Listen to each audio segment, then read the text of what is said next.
Hello everyone, good evening to all of you. Continue करते हैं अपने मैथ के फ्रेज को, जिसके अंतर्गत हम पढ़ रहे थे।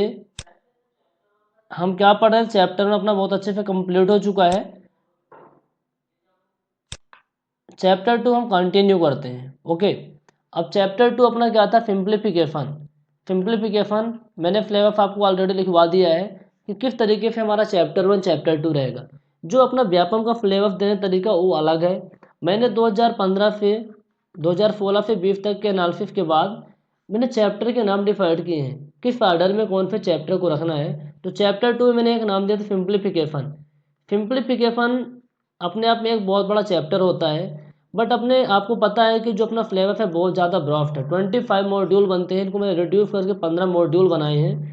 तो इसमें से मैंने बहुत सारे चैप्टर को ऐड किए हैं। जब सिंप्लीफिकेशन पढ़ेंगे तो अपना नंबर सिस्टम भी आ जाएगा,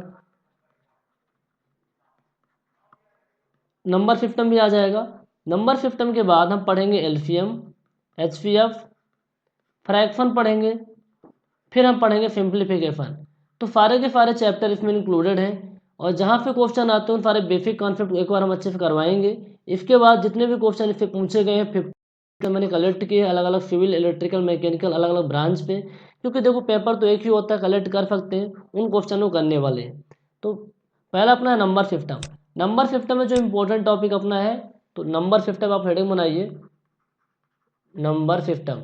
नंबर सिस्टम में आपको डिविजिबिलिटी रूल पता होना चाहिए, विभक्ति के नियम। डिविजिबिलिटी रूल आपको पता है, विभक्ति के नियम पता है, तो बहुत अच्छे से आप क्वेश्चन कर पाओगे, और यहाँ से क्वेश्चन भी आते हैं। ठीक है, तो हिंदी में मैं लिख देता हूँ विभक्ति के नियम।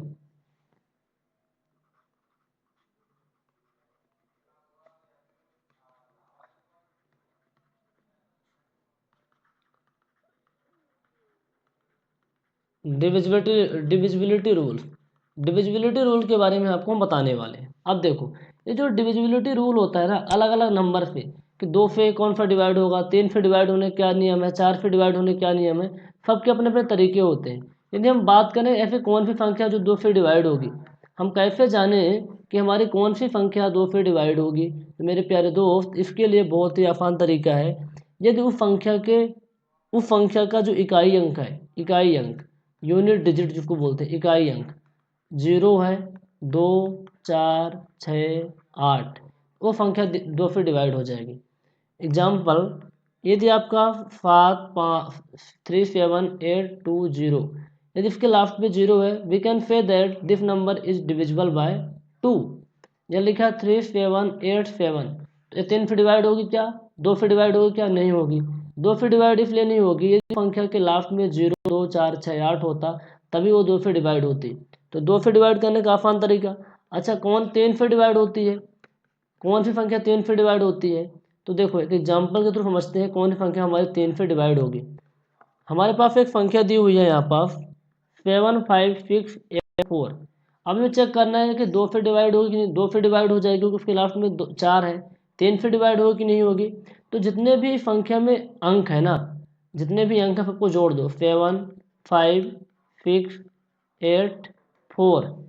तो 7 5 12, 12 6 18, 18 8, 24 4 28, 7 5 12, 12 6 18, 18 8, 26 4 30, 30 आ रहा है ना।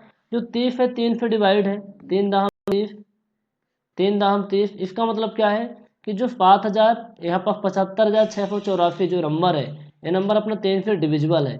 तो वही नंबर 3 से डिविजिबल होता है, वही संख्या 3 से डिविजिबल होती है। जितने भी आपके अंक होते हैं सबको आप जोड़ दो, जितना उसका सम आए वो 3 से डिविजिबल है, तो 3 से डिविजिबल वो संख्या टोटल 3 से डिवाइड हो जाएगी। एक वो एग्जाम्पल और लेते हैं। मान लो लिखा है 9 8 4 3 2। ये संख्या आपसे 3 से डिविजिबल है कि नहीं है। 2 से चेक करना है, तो उसके लास्ट में 2 है, तो हम कह सकते हैं कि ये संख्या 2 से डिवाइड होगी। लेकिन 3 के लिए सबको जोड़ दो, 9 8 17, 17 4 21, 21 और 3 21 और 3 24, 26 आ रहा है। तो 26 अपना 3 से डिवाइड नहीं हो रहा है, इसका मतलब ये जो नंबर है ये 3 से डिवाइड नहीं होगा। इसके बाद हम बात करते हैं 9 से, कौन सी संख्या 9 से डिवाइड होगी। तो 9 में भी सेम तरीका है। 9 से वही संख्या डिवाइड होती है जब सभी संख्याओं के अंकों का योग 9 से डिवाइड हो। ठीक है, एक एग्जाम्पल हम लेते हैं 7 5 4 6 2 3। अब इन सबको जोड़ दो आप, 7 करो plus 5 plus 4 plus 6 plus 2 plus 3। इसके बाद जो नंबर आए, मान लो चलो x नंबर आ रहा है, x को 9 से डिवाइड करें, ये जो डिवाइड हो रहा है इसका मतलब संख्या आपकी 9 से डिवाइड होगी। चलो करके देख लेते हैं। 7 5 12, 12 4 16, 16 6 22, 22 2 24 और 24 3 27। 27 हमारा 9 से डिवाइड हो रहा है, 9 3 27। इससे क्या पता चलता है कि जो 75,000 यहाँ जो संख्या लिखी हुई है 7,54,623, ये संख्या हमारी 9 से डिवाइड हो जाएगी। तो बहुत ही आसान तरीका है ना, कर सकते हो आप लोग बिल्कुल। तो मैंने देख लिया 2 से, 3 से और 9 से। अब हम देखते हैं 5 से। अगला अपना जो रूल है फोर्थ नंबर 5 से। कौन सी संख्या 5 से डिवाइड होगी? यदि संख्या के यूनिट डिजिट में 0 हो या 5 हो तो संख्या क्या होती है? 5 से डिवाइड हो जाती है। एक एग्जाम्पल लेते हैं, यहाँ लिखा है 8 6 3 0। हम चेक करना है कि 5 से डिवाइड होगी कि नहीं होगी। इसके लास्ट में 0 है तो 5 से डिवाइड होगी। यदि ऐसा लिखा होता 8 3 2 7, ये 5 से डिवाइड होगी कि नहीं होगी? नहीं होगी, क्योंकि इसके लास्ट में ना तो 0 है ना तो 5 है। इसके बाद हम देखते हैं अगला तरीका 4 से। कौन सी संख्या जो 4 से डिवाइड होगी? 4 से डिवाइड करने के लिए हर जितने भी डिविजिबिलिटी रूल है जो नंबर्स हैं, हर को क्वेश्चन करके ही देख पाएंगे, तभी अच्छे से पता चल पाएगा हमको। यहाँ पर आप लिखा है 8 3 4 3 2। ये संख्या हमारे 4 से डिवाइड होगी कि नहीं होगी, इसको हमें चेक करना है। तो हम क्या करेंगे, लास्ट के 2 डिजिट इकाई और दहाई, इनसे बनी जो संख्या है 4 से डिवाइड हो रही है, इनसे बनी संख्या क्या है?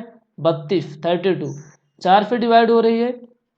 इसका मतलब ये है कि ये जो नंबर है टोटल ये 4 से डिवाइड होगा। जोड़ना नहीं है कि 3 2 5 है ना, 3 2 5 5/4, ऐसे नहीं करना है। इकाई और दहाई लास्ट के 2 डिजिट से जो बनी संख्या है ये जो आपकी 4 से डिवाइड हो रही है, इसका मतलब ये है कि टोटल संख्या आपकी 4 से डिवाइड होगी। यहाँ लिखा हुआ 8 3 2 1। अब इस संख्या को चेक करना है कि 4 से डिवाइड होगी कि नहीं होगी। तो लास्ट के 2 डिजिट को आप चेक कर लो, 4 से डिवाइड हो रहा है कि नहीं हो रहा है। 21 अपना 4 से कंप्लीटली डिवाइड नहीं हो रहा है, इसका मतलब संख्या 4 से डिवाइड नहीं होगी।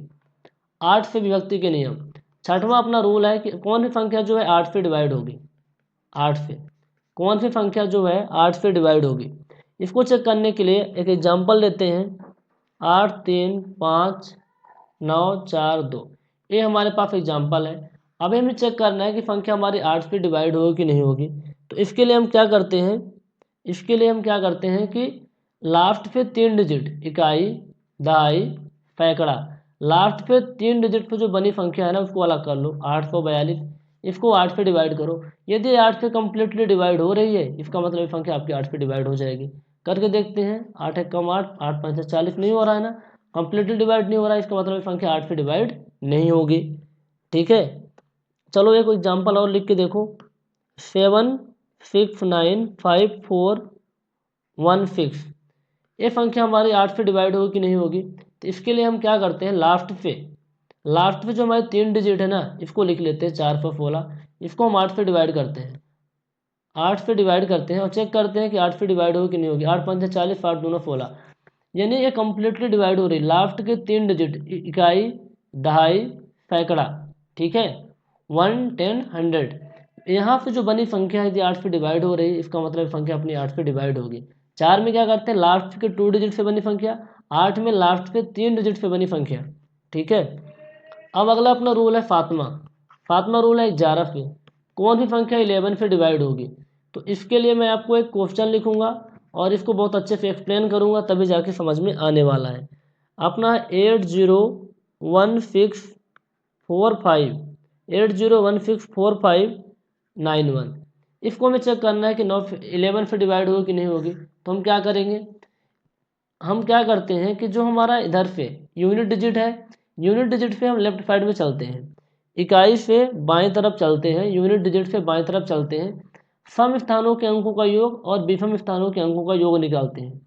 सम स्थान, यहाँ मच्छर बहुत ज़्यादा हैं जी, देखो शाम का टाइम है, वीडियो बना रहा हूँ और मच्छर मेरे को ही परेशान कर रहे हैं। 1 2, ये अपना कौन सा 2 क्या है, सम है। तो ए वाला प्लेस आ जाएगा 3, 4 ए वाला आ जाएगा 5, 6 ए वाला आ जाएगा 7, 8 ए वाला। तो सम स्थान पे सम संख्या नहीं लेनी है, सम स्थान पे जो संख्याएं हैं, पहला अपना 9 है, 4 है, 1 है, 8 है, माइनस विषम स्थान पे जो है 1, 5, 6, 0। ये जो संख्याएं हैं ना, इनको आप लिख लो, इन दोनों का डिफरेंस निकाल लो। इनका डिफरेंस 0 आ रहा है, या फिर जो संख्या आ रही है 11 से डिवाइड हो रही है, इसका मतलब है कम्प्लीटली 11 से डिवाइड होगा। 9 4 13, 13 1 14, 14 8 22, 22 6 5 11 1 12। तो कितना आ रहा है आपका? 10 आ रहा है। 10 तो 11 से डिवाइड नहीं होगा ना तो 0 है। तो 11 से वही संख्या डिवाइड होती है। हम इकाई से बाईं तरफ चलते हैं, सम स्थानों के अंकों का योग। सम स्थानों पर इवन प्लेसेस पे जो डिजिट हैं उनका सम कर लो, एंड ऑड प्लेसेस पे जो डिजिट है उनका सम कर लो, दोनों का डिफरेंस निकाल लो। तब पता चलेगा कि 0 आ रहा है या फिर कोई संख्या आ रही है जो 11 से डिवाइड हो रही है। तो वी कैन से दैट कि अपनी जो संख्या है 11 से डिवाइड होगी। ठीक है, 11 से डिवाइड होगी। चलो एक एग्जाम्पल लेके और समझाता हूँ। 2 3 6 9 7 0 6 9, 2 3 6 9 7 0 6 9। इस नंबर को हमें चेकआउट करना है कि 11 से डिवाइड होगी नहीं होगी। तो सम स्थानों के अंकों का योग 2 4 6 8, तो 6 7 6 2 माइनस 9 0 9 3। तो 6 7 13, 13 6 19, 19 2 21, माइनस 9 9 18 3 21। तो कितना आ रहा है? 0 आ रहा है। जब 0 आ रहा है, इससे ये पता चलता है, जब हमारा 0 आ रहा है इससे पता चलता है कि ये हमारी संख्या 11 से डिवाइड होगी। तो सम स्थानों के अंकों का योग माइनस विषम स्थानों के अंकों का योग 0 आए या फिर 11 से डिवाइड हो तो संख्या 11 से डिवाइड होती है। ध्यान में रखिएगा, बहुत इंपॉर्टेंट है। अच्छा, अगला जो अपना डिविजिबिलिटी रूल है 8वां। 8वें में क्या है? 7 से। कौन सी संख्या जो 7 से डिवाइड होगी? ठीक है, कौन सी संख्या जो अपनी 7 से डिवाइड होगी?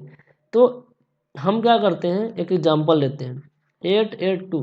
इसे हमें चेक करना है कि 7 से डिवाइड होगी कि नहीं होगी। तो हम क्या करेंगे, लास्ट का जो यूनिट डिजिट है ना उसको छोड़ देंगे, तो हमारे पास क्या बचेगा 88, और इस यूनिट डिजिट को डबल कर देंगे, तो 2 का डबल कितना हो जाएगा 4, और इसे घटा देंगे तो हमारे पास कितना बचेगा 84। यदि ये संख्या अपनी 7 से डिवाइड हो रही है 84, इसका मतलब है अपनी 882 जो है 7 से डिवाइड हो जाएगी। क्या करते हैं, लास्ट के यूनिट डिजिट को छोड़ दो और उस यूनिट डिजिट का अपना डबल करके घटा दो, जो नंबर आए वो डिवाइड होना चाहिए। ठीक है, जो नंबर 5 डिवाइड होना चाहिए 7 से, तो टोटल नंबर अपना 7 से डिवाइड होगा। जैसे इधर देखो आप,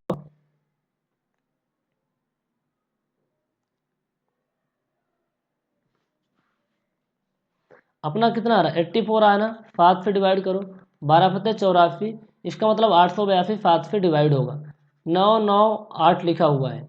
अब हमें चेक करना है कि 900 जो 88 है 7 से डिवाइड होगा कि नहीं होगा। तो लास्ट के जो यूनिट डिजिट है ना मेरे दो, यूनिट डिजिट को आप डबल कर दो। ठीक है, और 16 6 में 8 गए, 8 में 6 गए 2, 9 में 1 की 8, 82 को 7 से डिवाइड करो, नहीं जा रहा है ना। जब 7 से डिवाइड नहीं हो रहा है 82, तो इसका मतलब ये संख्या अपने 7 से डिवाइड नहीं होगी। तो बहुत ही आसान था डिविजिबिलिटी रूल को समझना। एक बार क्विकली रिवाइज कर देता हूँ आपको। ठीक है, पता होना चाहिए ताकि आप क्वेश्चन को आसानी से कर पाओ। जिस संख्या के अंत में 0 हो, 2 4 6 8, वो अपनी 2 से डिवाइड होती है। यदि सभी संख्याओं के अंकों का योग 3 से डिवाइड हो रहा है, इसका मतलब वो 3 से डिवाइड होगी। सभी संख्याओं के अंकों का योग 9 से डिवाइड हो रहा है, इसका मतलब वो संख्या 9 से डिवाइड होगी। किसी संख्या के लास्ट में 0 या 5 हो तो 5 से डिवाइड होगी। 4 से तभी डिवाइड होते हैं कि लास्ट के 2 डिजिट है ना, इकाई और दहाई से बनी संख्या 4 से डिवाइड हो रही है तो 4 से डिवाइड होगी। इकाई दहाई सैकड़ा लास्ट के 3 डिजिट से बनी संख्या यदि 8 से डिवाइड हो रही है तो 8 से डिवाइड होगी। अब 11 और 7 का मैंने अभी बता ही दिया। तो ये आपका था डिविजिबिलिटी रूल, जो कि बहुत ज़्यादा इम्पोर्टेंट है।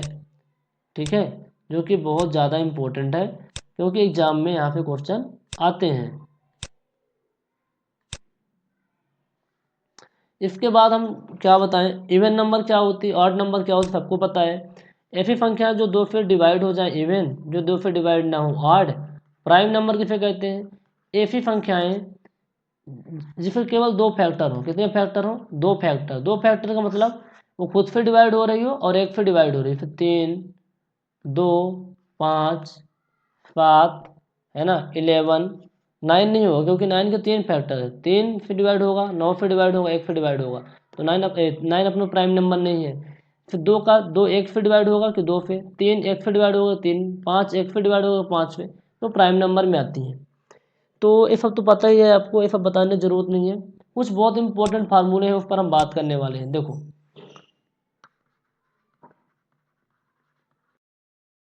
फार्मूले हैं, इस पर हम बात करेंगे, तो इन फार्मूलों को आप लिख लीजिए। पहला फार्मूला है ए प्लस बी का whole square, A square plus B square plus 2ab। दूसरा फार्मूला है आपका ए माइनस बी का होल स्क्वायर। मैं जस्ट लिख रहा हूँ क्योंकि एक बार रिवाइज हो जाएगा ना तो क्वेश्चन करने में बहुत आसानी होगी। A square plus B square minus 2ab। तीसरा फार्मूला है ए प्लस बी का whole square minus A minus B का होल स्क्वायर। तो क्या हो जाएगा, आप करके देखो यार, आप करके देखो। A square plus B square plus 2ab minus का A square minus B square plus B square minus 2ab। तो कितना हो रहा है, A square plus B square plus 2ab minus A square minus B square और अपना plus का 2ab, तो आपस में कैंसिल हो जाएंगे। तो इसका क्या आता है 4ab। तो डायरेक्ट पता रहेगा तो आप क्वेश्चन लगाओगे ना तो बस डायरेक्ट आप कर दोगे, कैलकुलेट करने की जरूरत नहीं पड़ेगी। अच्छा ऐसा आ जाए ए प्लस बी का होल स्क्वायर प्लस ए माइनस बी का होल स्क्वायर, उस केस में क्या होगा, यहाँ पर हमारा प्लस हो जाएगा, तो A square plus B square plus 2ab, ठीक है, plus A square plus B square minus का 2ab, तो plus 2ab minus 2ab cut जाएगा, तो 2a square plus 2b square आएगा, मतलब 2a square plus B square आएगा। ठीक है, तो ये फार्मूला बहुत ही इंपॉर्टेंट है। अगला फार्मूला आपका है A square minus B square equal to A plus B A minus B. ये तो बहुत छोटे छोटे फार्मूला है। अगला फार्मूला ए प्लस बी का whole cube, A plus B का whole cube, A cube plus B cube plus 3ab A plus B होता है। यदि हम ब्रैकेट को ओपन करेंगे तो क्या हो जाएगा, A cube plus B cube plus 3a square B plus 3b square A. ठीक है, तो इन फार्मूलों को ध्यान में रखिएगा, बहुत इंपॉर्टेंट है, कंटिन्यू हम करते रहेंगे।